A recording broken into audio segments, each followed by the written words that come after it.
बिस्मिल्लाहिर्रहमानिर्रहीम अस्सलाम वालेकुम। Welcome to another video. आज की वीडियो में मैं आपको स्पाइनल कॉर्ड के बारे में पढ़ाऊंगी। जो भी बेसिक बातें हैं स्पाइनल कॉर्ड के बारे में, उसके फंक्शंस के बारे में, वो सारी आज हम इस वीडियो में पढ़ेंगे। ठीक है, first of all spinal cord है क्या? It is an elongate cylindrical part of central nervous system below the head, enclose within the vertebral column in the vertebral canal. ठीक है, बेसिकली क्या है, ये एक इलोंगेट सिलेंडर लाइक स्ट्रक्चर है जो कि हमारे पास सेंट्रल नर्वस सिस्टम का पार्ट है। ठीक है, आफ्टर ब्रेन मेड्यूला ऑब्लोंगेटा हमारे पास कंटिन्यू करता है और आगे जाके स्पाइनल कॉर्ड बनाता है। ठीक है, ये हमारे पास अब प्रेजेंट कहाँ होती है? ये हमारे पास वर्टिब्रल कॉलम के अंदर प्रेजेंट होती है with in the vertebral canal. ठीक है, जैसे कि हमारे पास वर्टिब्रल कॉलम है, वर्टिब्राज अटैच्ड हैं और इनके बीच में हमारे पास हॉलो स्पेस बन जाती है जिसको हम वर्टिब्रल कॉलम कहते हैं। ठीक है, वर्टिब्रा में हमारे पास एक वर्टिब्रल फोरामेन प्रेजेंट होता है। तो काफ़ी सारे जब वर्टिब्रल फोरामेन्स अटैच होते हैं तो हमारे पास वर्टिब्रास के अंदर हमारे पास एक कैनाल लाइक स्ट्रक्चर बन जाता है जिसको हम वर्टिब्रल कॉलम कहते हैं। इस कॉलम के अंदर हमारे पास स्पाइनल कॉर्ड प्रेजेंट होती है। ठीक है, अब हम देखते हैं स्पाइनल कॉर्ड हमारे पास कहाँ से कहाँ तक एक्सटेंड करती है। ठीक है, तो स्पाइनल कॉर्ड हमारे पास बिगिन करती है फोरामेन मैग्नम से और एंड करती है हमारे पास L1 या L2 वर्टिब्रा तक।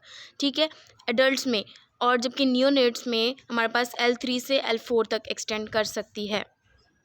ठीक है, जैसे इस पिक्चर में हमें नज़र आएगा, यहाँ पे हमारे पास हमने पिछले वीडियो में भी देखा था कि हमारे पास जो स्कल है या फिर जो क्रेनियम है उसके बेस पे हमारे पास एक फोरामेन एक ओपनिंग होती है।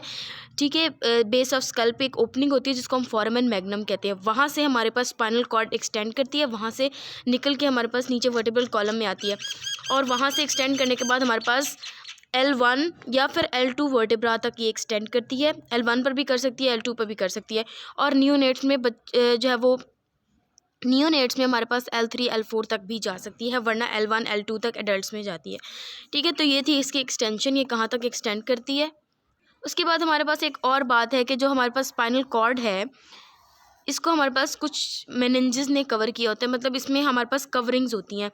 उस कवरिंग को हम मेनिंजेस कहते हैं और मेनिंजेस के हमारे पास 3 लेयर्स होती हैं। ठीक है, वही मेनिंजेस ने हमारे पास ब्रेन को भी कवर किया होता है और उन्हीं मेनिंजेस ने हमारे पास स्पाइनल कॉर्ड को भी कवर किया होता है। तो 3 तरह की लेयर्स होती हैं। ठीक है, सबसे पहली वाली लेयर होती है, फिर उसके बाद ऐसे करके ना हमारे पास 3 लेयर्स होती हैं। पहली वाली जो हमारे पास बिल्कुल स्पाइनल कॉर्ड के साथ होती है उसको हम पाया मैटर कहते हैं। ठीक है, पाया मैटर या पाया लेयर कहते हैं। फिर हमारे पास आ जाती है एरेक्नॉइड मैटर या एरेक्नॉइड लेयर कहते हैं।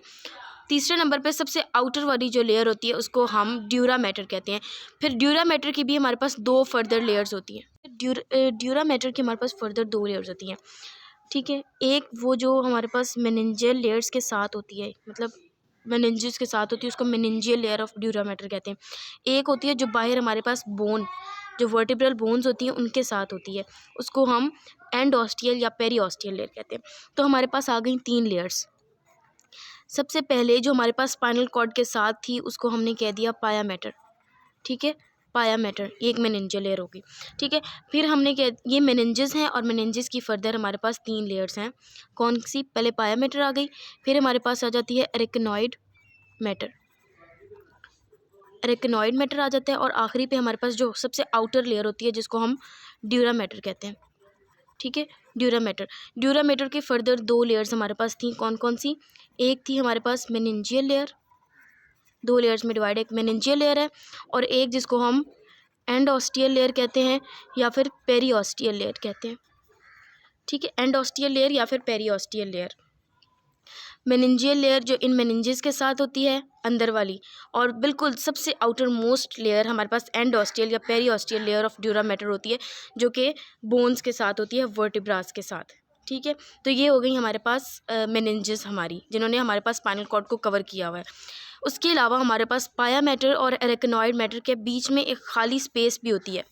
ठीक है, जैसे कि ये 3 लेयर्स थी ना, तो जो हमारे पास पाया मैटर है और उसके बाद एरेक्नॉइड मैटर है, उसके बीच में हमारे पास एक खाली स्पेस, एक स्पेस होती है जिसको हम कहते हैं एरेक्नॉइड स्पेस।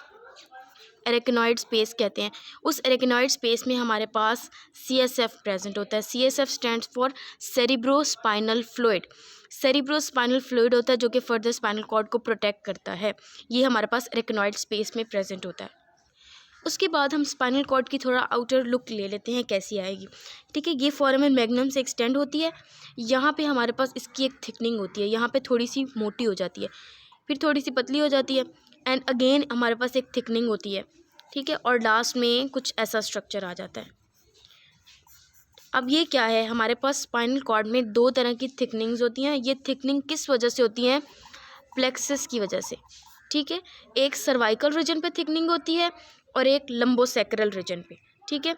सर्वाइकल रीजन पे एक थिकनिंग होती है, सर्वाइकल रीजन पे, जो कि हमारे पास दो प्लेक्सस की वजह से होती है। सर्वाइकल रीजन पे हमारे पास एक सर्वाइकल प्लेक्सस प्रेजेंट होता है, ठीक है, और एक हमारे पास ब्रेकियल प्लेक्सस प्रेजेंट होता है। तो इन दो प्लेक्सस की वजह से सर्वाइकल रीजन पे ये थिकनिंग आ जाती है। फिर एक रीजन हमारे पास आता है lumbosacral region, lumbar region. Lumbar region पे हमारे पास प्रेजेंट होता है लंबोसेक्रल प्लेक्सस, ठीक है। तो लंबोसेक्रल प्लेक्सस की वजह से यहाँ पे लंबर रीजन में एक और थिकनिंग आ जाती है। तो दो तरह की हमारे पास डायलेशंस हैं, इनलार्जमेंट्स हैं या थिकनिंग्स कह लें आप, ठीक है। उसके बाद हमारे पास एक जो स्ट्रक्चर आता है, यूँ हेयर लाइक स्ट्रक्चर है। ये क्या है, यहाँ पे तो हमारे पास L1 लेवल पे स्पाइनल कॉर्ड एंड कर गई है, लेकिन अब L1 से नीचे भी तो हमारे पास स्पाइनल नर्व्स निकल रही हैं ना, वो कहाँ से आ रही हैं? अब ये स्पाइनल नर्व्स डायरेक्टली हमारे पास यहाँ से निकल रही हैं, ठीक है। इनकी अपनी अलग सेगमेंट्स नहीं है, बल्कि डायरेक्टली हमारे पास यहाँ से, जहाँ पे स्पाइनल कॉर्ड एंड करती है, तो वहाँ से डायरेक्टली हमारे पास ये स्पाइनल नर्व्स निकलती हैं काफ़ी सारी। यहाँ पे हमारे पास जहाँ पर स्पाइनल कॉर्ड ने एंड किया है, इसको हम कहते हैं कोनस मेडुलैरिस, ठीक है। इस एंड को हम कहते हैं कोनस मेडुलैरिस या फिर टेपरिंग एंड भी कहते हैं।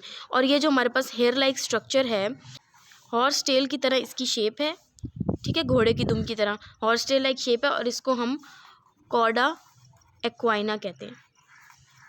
कॉर्डा एक्वाना, इस हॉर्स टेल लाइक स्ट्रक्चर को हम कॉर्डा एक्वाइना कहते हैं। ये स्पाइनल नर्व्स का एक ग्रुप है। उसके अलावा हमारे पास कुछ ऐसा स्ट्रक्चर नज़र आता है स्पाइनल कॉर्ड को जब हम देखते हैं तो ये क्या होती है, ये हमारे पास होती है एक्सटेंशन ऑफ पाया मैटर, ठीक है। पाया मैटर की एक्सटेंशन होती है। पाया मैटर जो कि इनर मोस्ट मेनिंजेस की लेयर थी हमारे पास, जिसने स्पाइनल कॉर्ड को कवर किया था, तो ये यहाँ पर एक्सटेंड कर जाती है पाया मैटर की एक लेयर। इसको हम कहते हैं फाइलम टर्मिनल, ठीक है, फाइलम टर्मिनल, ठीक है। ये कहाँ से एक्सटेंड करता है? एपेक्स ऑफ कोनस मेडुलैरिस से, ठीक है। ये हमारे पास जो टेपरिंग एंड था, जहाँ पे स्पाइनल कॉर्ड ने एंड किया है, उसको हम कोनस मेडुलैरिस कहते थे। ये एक्सटेंड करती है कोनस मेडुलैरिस से लेकर up to the back of coccyx bone के बैक तक, ठीक है। कॉक्सिक्स बोन हमारे पास जो है उसकी बैक साइड तक ये हमारे पास पाया मैटर की लेयर एक्सटेंड करती है, ठीक है, जिसको हम फाइलम टर्मिनल कहते हैं। ये हमारे पास है filum terminale. Horse tail like structure को हम कहते हैं cauda equina. End of spinal cord को हम कहते हैं टेपरिंग एंड, जो कि हमारे पास है कोनस मेडुलैरिस, ठीक है। और ये L1 या L2 के लेवल पे एंड कर जाती है, ठीक है। तो ये स्पाइनल नर्व्स के फाइबर्स हैं, ठीक है, फाइबर्स ऑफ स्पाइनल नर्व्स। फिर हमारे पास एक बात आती है लंबर पंक्चर की। वो क्या चीज़ है? अब हम जब सी सेक्शन डिलीवरीज करते हैं तो हम लोगों को लंबर पंक्चर करना पड़ता है, और ये लंबर पंक्चर हम लोग करते हैं L4 या L5 के लेवल पे, ठीक है। लंबर पंक्चर करते हैं हम लोग, लंबर पंक्चर करते हैं, ठीक है। ये हम करते हैं L4 और L5 के लेवल पे, ताकि स्पाइनल कॉर्ड को कोई डैमेज ना हो सके, ठीक है। तो ये हमेशा MCQs में आएगा कि लंबर पंक्चर किस लेवल पे करते हैं? L4 और L5 पे, ताकि हम स्पाइनल कॉर्ड को कोई डैमेज ना कर सके, ठीक है। उसके बाद हमारे पास कुछ टर्म्स हैं, जैसे हमारे पास आ जाता है ग्रे मैटर। तो ग्रे मैटर क्या है? It is collection of cell bodies in central nervous system, ठीक है। जैसे अगर हम क्रॉस सेक्शन देखें स्पाइनल कॉर्ड का, तो उसमें हमें दो तरह के मैटर नज़र आएंगे। ये हमारे पास बटरफ्लाई लाइक आ जाता है ग्रे मैटर, ठीक है। ग्रे मैटर क्या है? It is a collection of cell bodies in the central nervous system, ठीक है। तो ये हमारे पास सेल बॉडीज़ की कलेक्शन है सेंट्रल नर्वस सिस्टम के अंदर, ठीक है। फिर हमारे पास आ जाता है वाइट मैटर। ये क्या है? Collection of axons in the central nervous system. अब इसके साइड पे ये हमारे पास जो है मैटर, ये हमारे पास होता है वाइट मैटर। ये हमारे पास कलेक्शन ऑफ एक्सॉन्स होते हैं, ठीक है। तो बीच में हमारे पास सारी सेल बॉडीज़ आ जाएंगी जो कि ग्रे अपीयरेंस देंगी, और साइड पे हमारे सारे एक्सॉन्स आ जाएंगे जो कि हमारे पास वाइट कलर की अपीयरेंस देंगे। फिर हमारे पास टर्म आ जाती है nuclei, which is a collection of cell bodies inside the central nervous system. ये हमारे पास ग्रे मैटर की तरह ही है, यहाँ पे हमारे पास न्यूक्लियाई प्रेजेंट होते हैं, ठीक है। ये भी हमारे पास सेल बॉडीज़ की कलेक्शन होती है इन दी सेंट्रल नर्वस सिस्टम के अंदर। और अगर यही सेल बॉडीज़ की कलेक्शन हमारे पास सेंट्रल नर्वस सिस्टम के बाहर होंगे, ये कलेक्शन ऑफ सेल बॉडीज़ अगर बाहर हो रही हैं तो उसको हम गैंग्लिया कहेंगे। अगर अंदर कलेक्शन है सेल बॉडीज़ की सेंट्रल नर्वस सिस्टम मतलब स्पाइनल कॉर्ड के अंदर है तो न्यूक्लियाई कहेंगे, और अगर स्पाइनल कॉर्ड से बाहर है तो कलेक्शन ऑफ सेल बॉडीज़ तो फिर इसको गैंग्लियन कहेंगे। ठीक है, फिर हमारे पास आ जाते हैं ट्रैक्ट। ट्रैक्ट क्या है? Collection of cell bodies having common origin, common destination and common function. मतलब इनकी ओरिजिन भी कॉमन है, इनकी डेस्टिनेशन भी कॉमन है और इनका फंक्शंस भी कॉमन है।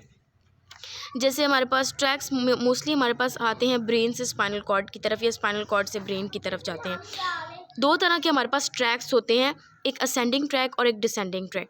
असेंडिंग का मतलब वही असेंड करना, मतलब नीचे से ऊपर की तरफ जाना, इसका मतलब स्पाइनल कॉर्ड से ब्रेन की तरफ जा रहे हैं। और डिसेंडिंग ट्रैक्स में हमारे पास डिसेंड करना, ब्रेन से स्पाइनल कॉर्ड की तरफ आ रहे हैं। तो अगर नीचे से ऊपर जाएंगे, बॉडी से हमारे पास ब्रेन की तरफ जा रहे हैं या स्पाइनल कॉर्ड से हमारे पास ब्रेन की तरफ असेंड कर रहे हैं, तो इसका मतलब यहाँ से तो ये अपनी सेंसरी इन्फॉर्मेशन लेके जाएंगे ना, सेंसरी इन्फॉर्मेशन लेके जाके ब्रेन तक पहुँच जाएंगे। और जो नीचे आ रहे हैं डिसेंडिंग ट्रैक्स, वो फिर हमारे पास ब्रेन से स्पाइनल कॉर्ड और स्पाइनल कॉर्ड से फिर बॉडी की तरफ इन्फॉर्मेशन लेके जा रहे हैं, तो उनको हम मोटर ट्रैक्स कहेंगे, डिसेंडिंग ट्रैक्स को। ठीक है, तो ये दो तरह के हमारे पास ट्रैक्स होते हैं।